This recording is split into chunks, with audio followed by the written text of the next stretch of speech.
Tens of thousands of Palestinian demonstrators are expected to head to the Gaza-Israel border fence today, as protests against the Israeli government continue.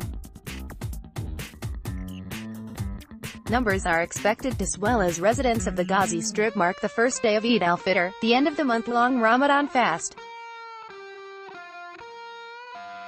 Behind the crowds, Islamist group Hamas said it would launch as many as 5,000 fire kites across the fence, the Times of Israel reported.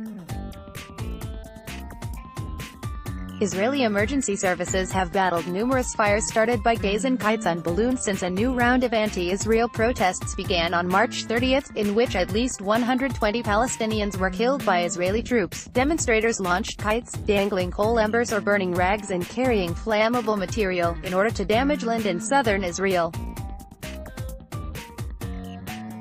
Like the protests themselves, the kites were originally a grassroots strategy.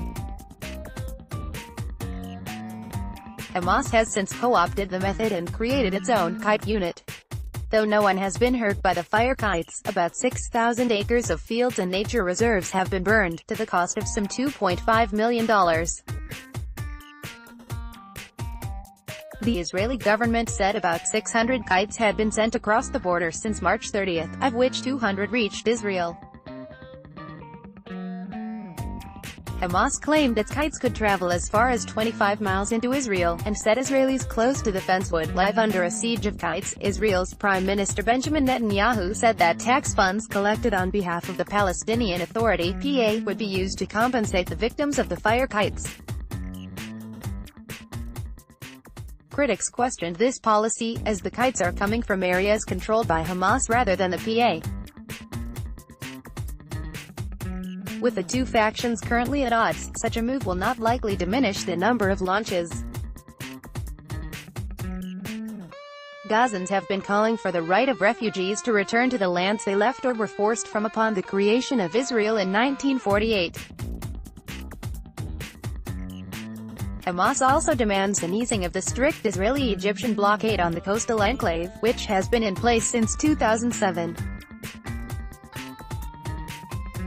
The blockade prevents spare parts and construction materials from entering Gaza for fear they would be diverted to military use. The Israel Defense Forces (IDF) has been experimenting with methods to stop the kites, including using drones to intercept them and force them to the ground.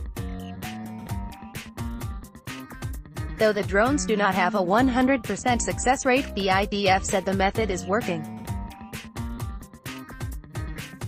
Israeli Public Security Minister Gilad Erdan lobbied for a more extreme approach, arguing for targeted assassinations to stop kite launches. The IDF has fired warning shots at those about to send kites and balloons skywards, and there have even been reports of IDF drones targeting those launching kites. The Times reported Thursday that the IDF was considering targeting launchers directly, but that it must first legally define the kites and balloons as weapons.